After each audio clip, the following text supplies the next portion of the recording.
Olá, alunos! Sejam bem-vindos ao canal da Astra Educa e hoje vamos estudar os requisitos para investidura em cargo público, um dos primeiros temas previstos na Lei nº 8.112 de 1991 dos assuntos mais cobrados pelas bancas de concursos públicos. Antes que uma pessoa possa exercer um cargo público federal, ela precisa preencher uma série de requisitos estabelecidos pela legislação. Esses requisitos garantem que somente pessoas que atendam às condições legais possam ingressar no serviço público, preservando a legalidade, a eficiência e a segurança da administração pública. A primeira informação que você precisa compreender é o significado da palavra investidura. Em termos jurídicos, investidura é o ato pelo qual uma pessoa passa a ocupar legitimamente um cargo público, adquirindo o direito e o dever de exercer as atribuições daquele cargo.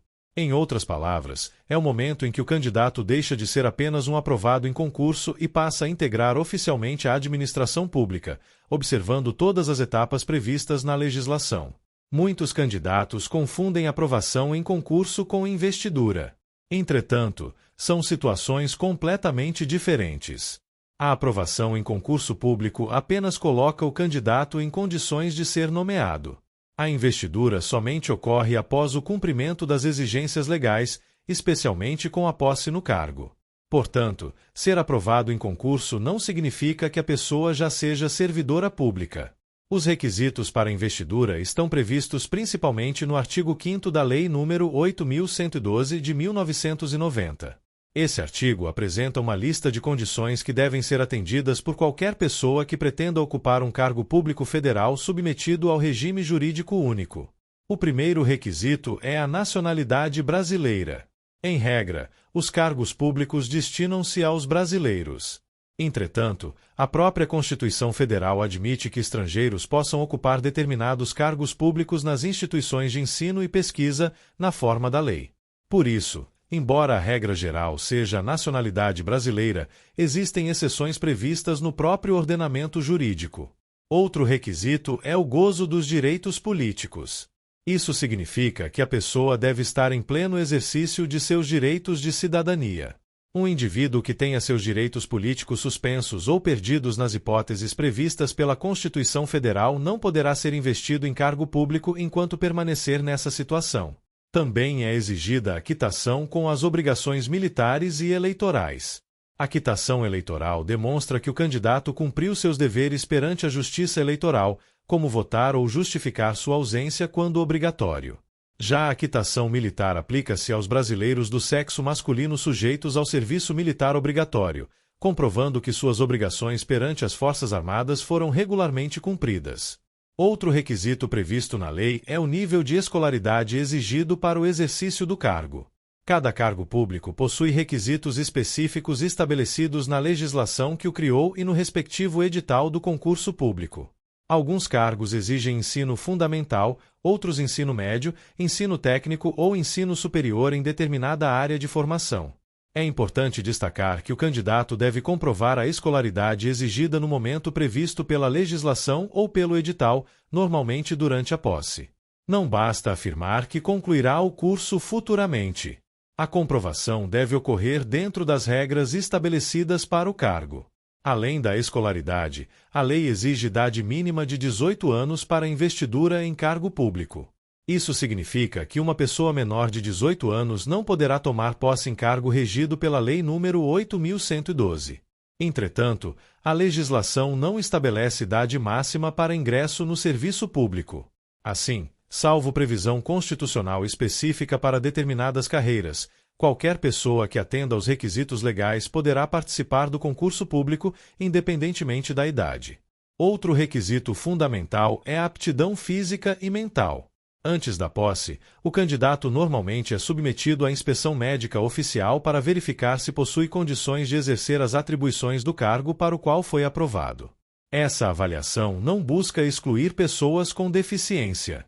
Na realidade, seu objetivo é verificar se o candidato apresenta condições compatíveis com o exercício das atividades inerentes ao cargo. A Constituição Federal assegura às pessoas com deficiência o direito de participar de concursos públicos em igualdade de oportunidades, sendo reservadas vagas quando compatíveis com as atribuições do cargo. Assim, Possuir uma deficiência não impede automaticamente o ingresso no serviço público. O que será analisado é a compatibilidade entre as atribuições do cargo e as condições apresentadas pelo candidato. Além dos requisitos expressamente previstos no artigo 5º da Lei nº 8.112, existe outro requisito extremamente importante: a aprovação prévia em concurso público para os cargos de provimento efetivo. Essa exigência decorre diretamente da Constituição Federal e representa um dos principais instrumentos de concretização dos princípios da impessoalidade e da igualdade no acesso aos cargos públicos. O concurso público permite que todos os interessados disputem as vagas em condições de igualdade, sendo selecionados conforme critérios objetivos previamente estabelecidos no edital. Dessa forma, evita-se o favorecimento pessoal e garante-se que o ingresso na administração pública ocorra com base no mérito. Entretanto, é importante lembrar que nem todos os cargos exigem concurso público.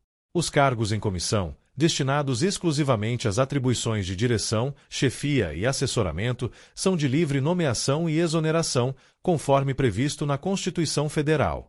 Isso significa que a autoridade competente pode nomear e exonerar seus ocupantes livremente, respeitadas as limitações constitucionais.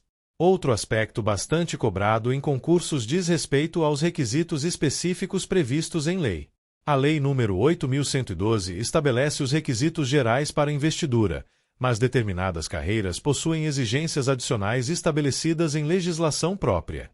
Por exemplo, alguns cargos exigem registro em conselho profissional, como ocorre com médicos, engenheiros, contadores, farmacêuticos e advogados. Outros exigem carteira nacional de habilitação em determinada categoria, exame psicotécnico, investigação social, teste de aptidão física ou curso de formação, especialmente nas carreiras policiais e de segurança pública. Esses requisitos específicos somente podem ser exigidos quando houver previsão legal. A administração pública não pode criar novas exigências sem respaldo em lei, pois está sujeita ao princípio da legalidade. Outro tema importante envolve a acumulação ilícita de cargos públicos. Durante o processo de posse, normalmente o candidato deverá apresentar declaração informando se ocupa outro cargo, emprego ou função pública. Isso ocorre porque a Constituição Federal estabelece hipóteses específicas em que a acumulação é permitida, sendo vedada nas demais situações. Caso seja identificada uma acumulação incompatível com a Constituição, o candidato deverá optar por um dos vínculos, sob pena de não poder assumir o novo cargo ou de responder pelas consequências legais cabíveis.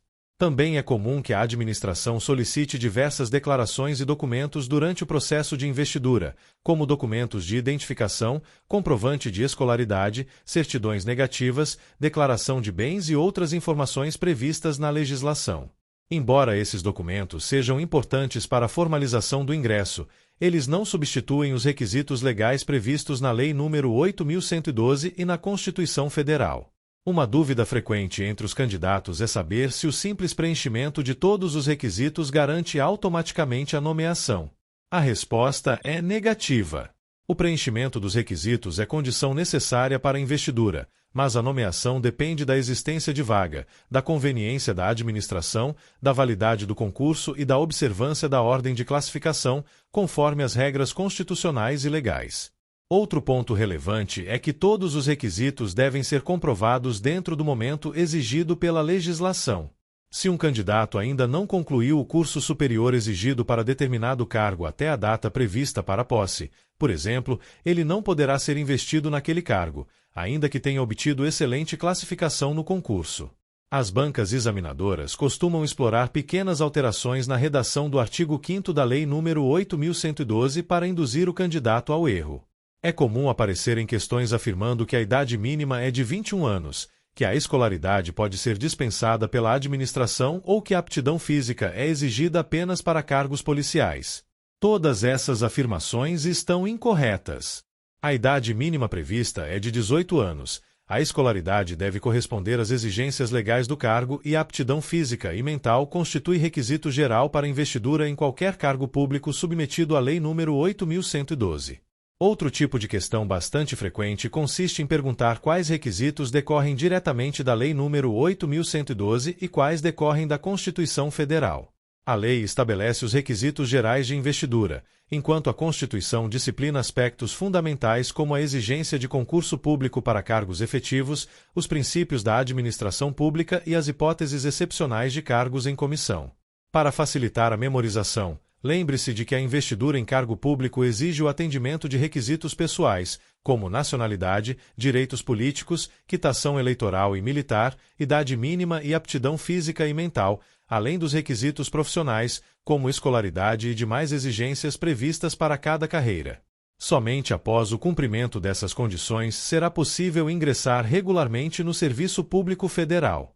Compreender esses requisitos é essencial porque eles representam a porta de entrada para toda a carreira do servidor público.